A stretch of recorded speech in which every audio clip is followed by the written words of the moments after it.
Pangsanlibutang ulat.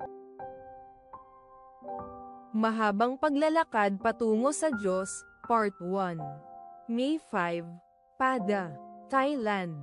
Hindi maunawaan ni Pada kung bakit iniwan ng kanyang Kuya Morja ang kanilang dating religion at umanib sa Seventh-day Adventist Church sa Thailand. Kuya Morja, bakit ka naging Adventist? Sumama ka sa akin, at makikita mo, ang sagot ni Kuya Morja sa kanya. Hindi na nag-isip pa si Pada at sumama siya sa kanyang Kuya Morja at doon siya tumira. Si Morja ang panganay sa magkakapatid, at simula nang mamatay ang kanilang tatay ay si Morja na ang tumayong padre de pamilya. 6 silang magkakapatid na itinaguyod ng kanilang ina. Kaya masaya si Morja na makatulong sa pagpapalaki sa bunsong kapatid na si Pada. Mabilis na nakita ni Pada na ibang-iba ang buhay sa bahay ni Morja. Si Morja ay 11 taong mas matanda kay Pada.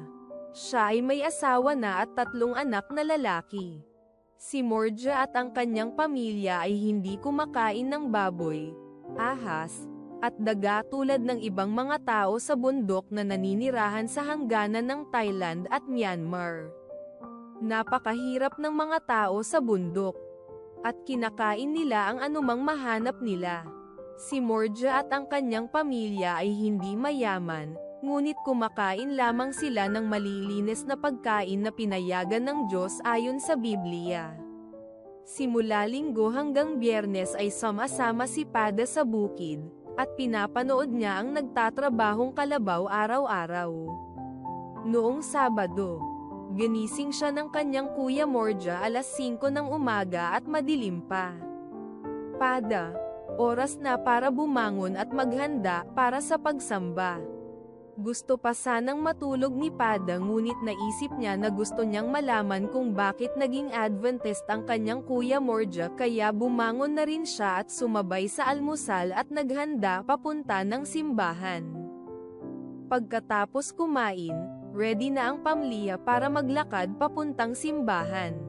13 kilometro ang layo ng kanilang simbahan at naglakad lang sila papunta doon.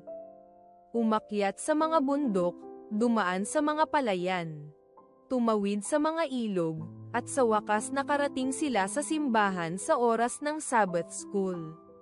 Nagustuhan ni Pada ang pagsamba. Ang Adventist pastor ay may 3 anak na babae na halos kasing edad ni Pada. Ang mga batang babae ay tumugtog ng gitara at kumanta ng magagandang awit tungkol kay Jesus. Pagkatapos ng pagsamba, nagustuhan ni Pada ang masarap na tanghalian sa simbahan. Nagustuhan niya lalo na ang masarap na sopas ng kalabasa na inihanda ng asawa ng pastor.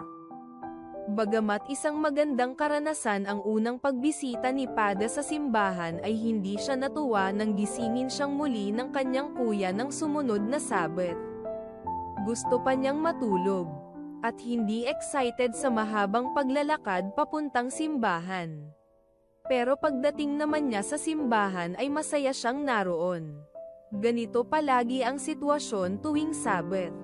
Si Pada ay nagrereklamo sa kanyang puso habang naghahanda para sa simbahan at naglalakad ng malayo. Ngunit palagi naman siyang masaya sa simbahan sa mga musika at pagkain. Itutuloy natin ang kwentong ito sa susunod na Sabado upang ating malaman kung paanong si Pada ay unti-unting nagdesisyon na sundan ang halimbawa ng kanyang Kuya Morja. Salamat po sa iyong Sabbath School Mission Offering na nakakatulong sa pagpapahayag ng mabuting balita sa South Pacific at sa buong mundo tungkol sa malapit ng pagdating ni Jesus. Maging bukas palad po tayo.